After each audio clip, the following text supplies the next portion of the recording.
Hello everyone. अभी हम लोग देखने वाले हैं साइंस के इम्पोर्टेंट क्वेश्चन जो कि क्लास 10th में अति ज़्यादा इम्पोर्टेंट है, पूछे जाते हैं सभी एग्जाम के लिए। पहला क्वेश्चन आपके स्क्रीन पे हमारा क्या है, देखिए। अम्ल का पीएच मान होता है, अम्ल का पीएच मान कितना होता है ये हमको बताना है दोस्तों। तो इसका सही ऑप्शन हो जाएगा 7 से कम होता है, यानी कि सी नंबर जो हमारा आंसर है वो राइट हो जाएगा दोस्तों। अभी हम लोग बिना टाइम वेस्ट किए ही कुछ चलेंगे फास्ट में क्वेश्चन की ओर।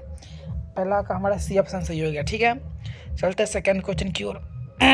देखिए, निम्न में से कौन सा क्षार है, निम्न में से कौन सा क्षार है दोस्तों।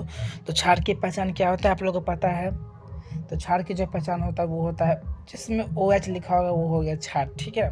देखिए इसमें ए में नहीं है, बी में नहीं, बी में है, तो यानी कि बी हमारा NaOH जो है क्षार हो गया है, ठीक है। ऑप्शन नंबर बी हमारा सही हो जाएगा यहाँ पे, ठीक है। हमें बस देखना है कि जिसमें OH लगा होगा वही हमारा क्षार हो जाएगा, ठीक है। चलते हैं अगले क्वेश्चन की ओर दोस्तों। जल का रासायनिक सूत्र क्या है, जल का रासायनिक सूत्र पूछा जा रहा है हमसे।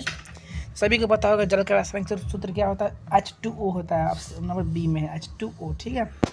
H2O जो है जल का सूत्र है, ये हमें याद रखना है। तो हमारा बी ऑप्शन यहाँ पे सही होने वाला है दोस्तों। चलते हैं हम लोग अगले क्वेश्चन की ओर दोस्तों।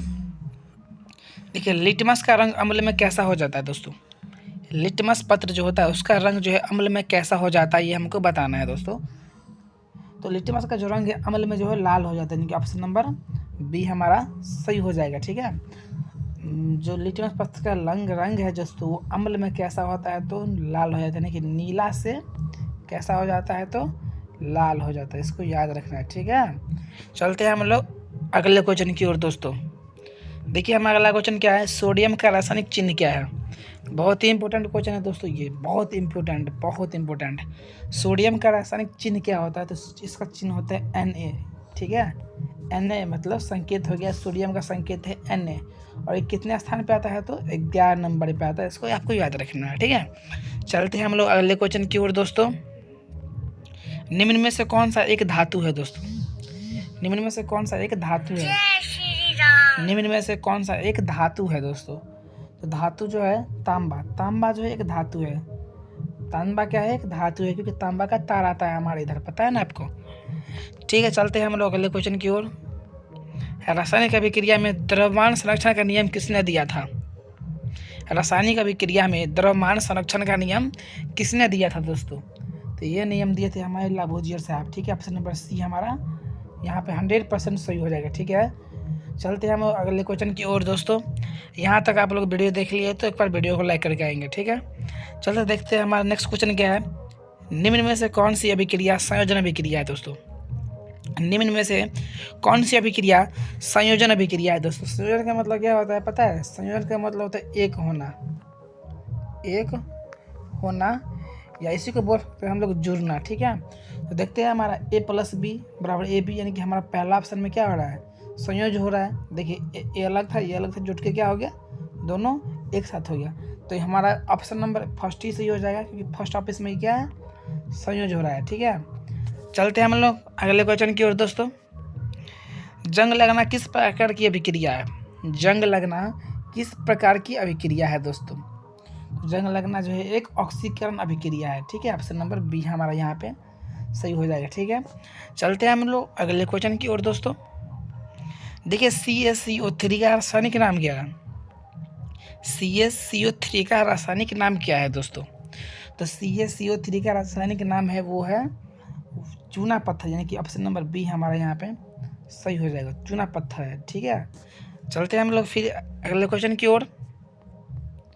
पीएच स्केल की सीमा क्या है, पीएच स्केल की सीमा क्या है दोस्तों। यानी कि पीएच स्केल जो है उस पर कितने नंबर अंकित होता है, कहाँ से लेकर कहाँ तक, तो वो होता है 0 से लेकर 0 तक होता है अंकित, ठीक है। पीएच स्केल जो है किसने दिया था आपको कमेंट में बताना है दोस्तों। ये क्वेश्चन भी बहुत पूछता है, किसने दिया था पीएच स्केल की, ठीक है। चलो अगले क्वेश्चन की ओर चलते हैं हम लोग, इसको आप कमेंट में बताइएगा। तो निम्न में कौन सी गैस अम्ल वर्षा का कारण है दोस्तों, कौन सी गैस है जो अम्ल वर्षा के लिए उत्तरदायी हो दोस्तों। तो ये है SO2, sulphur dioxide. SO2 gas जो है अम्ल वर्षा के लिए उत्तरदायी गैस होती है। SO2 और नाइट्रोजन भी होता है, ठीक है, नाइट्रोजन और सल्फर दोनों होता है। चलते हैं अगले क्वेश्चन की ओर। HCl का नाम क्या है दोस्तों? HCl का नाम क्या है? तो HCl का नाम हो गया हाइड्रोक्लोरिक अम्ल, यानी कि ऑप्शन नंबर बी में हमारा सही हो जाएगा। HCl का नाम क्या होता है? हाइड्रोक्लोरिक अम्ल, और ये हमारे पेट में भी उपस्थित होता है, आप सबको पता होगा। इलेक्ट्रॉन की खोज किसने की थी? बहुत अच्छा क्वेश्चन है दोस्तों, ये इंपॉर्टेंट क्वेश्चन है, इसको VVI कर लीजिएगा। इलेक्ट्रॉन की खोज किसने की थी? तो इलेक्ट्रॉन का जो खोज करता है उसका नाम है थॉमसन, यानी कि ऑप्शन नंबर पहला ही सही हो जाएगा। ठीक है, थॉमसन जो है इलेक्ट्रॉन का खोज किए थे। रदरफोर्ड जो है जो कि प्रोटॉन का खोज किए थे दोस्तों ये, और चैडविक जो है ये न्यूट्रॉन का खोज किए थे। ठीक है, सब बता दिए। इलेक्ट्रॉन में थॉमसन, न्यूट्रॉन में, प्रोटॉन में रदरफोर्ड, चैडविक, न्यूट्रॉन का खोज किए थे। ठीक है, चलते हैं हम लोग क्वेश्चन नंबर अगले की ओर। प्लास्टर ऑफ पेरिस का सूत्र क्या है? प्लास्टर ऑफ पेरिस का सूत्र क्या है दोस्तों? तो प्लास्टर ऑफ पेरिस का सूत्र है CaSO4 इंटू हाफ H2O, जो कि हमारा सी नंबर में है, यानी कि ऑप्शन नंबर सी हमारा सही हो जाएगा। CaSO4 इंटू हाफ H2O, ये है प्लास्टर ऑफ पेरिस का सूत्र। चलते हैं हम लोग अगले क्वेश्चन की ओर। निम्न में कौन सी एक ऊष्माक्षेपीय अभिक्रिया है? निम्न में कौन सा एक ऊष्माक्षेपीय अभिक्रिया है दोस्तों? तो ऊष्माक्षेपीय अभिक्रिया में क्या होता है? ऊष्मा का उत्सर्जन होता है, तो वो शोषण है हमारा ऊष्माक्षेपीय अभिक्रिया। चलते हैं यहाँ पे बी नंबर के साथ हमारा सही हो गया। चलते हैं अगले क्वेश्चन की ओर हम लोग। आवर्त सारणी में कुल कितने आवर्त होते हैं दोस्तों? आवर्त सारणी में कुल कितने आवर्त होते हैं, यानी कि आवर्त की संख्या कितनी है वो हमें बताना है। तो आवर्त की संख्या है 7, ऑप्शन नंबर सी हमारा यहाँ पे सही हो जाएगा। 7 आवर्त होते हैं। ठीक है, चलते हैं अगले क्वेश्चन की ओर। Na2CO3 का रासायनिक नाम क्या है, सॉरी सामान्य नाम क्या है? Na2CO3 का सामान्य नाम क्या है दोस्तों?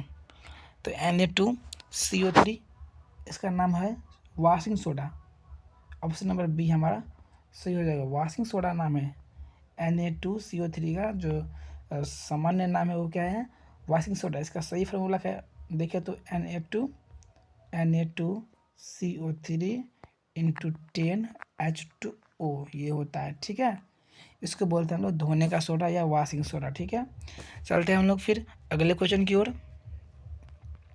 अम्ल और क्षार की अभिक्रिया क्या कहते हैं दोस्तों? तो अम्ल और क्षार की अभिक्रिया को हम लोग कहते हैं उदासीनीकरण। ठीक है, ऑप्शन नंबर सी में है। ये क्वेश्चन 2 नंबर में ही पूछता है कि उदासीनीकरण अभिक्रिया है क्या समझते हैं। उसको हम लिख सकते हैं कि अम्ल और क्षार की अभिक्रिया के फलस्वरूप जो हमें प्राप्त होता है उसी को हम लोग कहते हैं उदासीनीकरण अभिक्रिया। ठीक है, और अम्ल और क्षार की अभिक्रिया के फलस्वरूप क्या प्राप्त होता है हमें? अम्ल और क्षार की अभिक्रिया के फलस्वरूप हमें प्राप्त होता है क्या? लवण और जल प्राप्त होते हैं H2O। ठीक है, यही बता दिया आपको हम। चलते हैं लास्ट क्वेश्चन हमारा जो आज का है। CO2 गैस का परीक्षण किससे किया जाता है? CO2 गैस का परीक्षण किससे किया जाता है आपको ये बताना है। तो CO2 गैस का जो परीक्षण उससे किया जाता है चूने के पत्थर पानी के द्वारा। चूने का पानी के द्वारा जो है CO2 गैस का परीक्षण किया जाता है दोस्तों। तो 20 क्वेश्चन अभी हम लोग देखे, तो आप अपना कमेंट में आंसर लिखिएगा कि आपको 20 में से कितना सही हुआ था। ठीक है, बस ये आपको कमेंट करना है कि 20 में से आपका स्कोर कितना हुआ। चलते हैं, मिलते हैं नेक्स्ट वीडियो।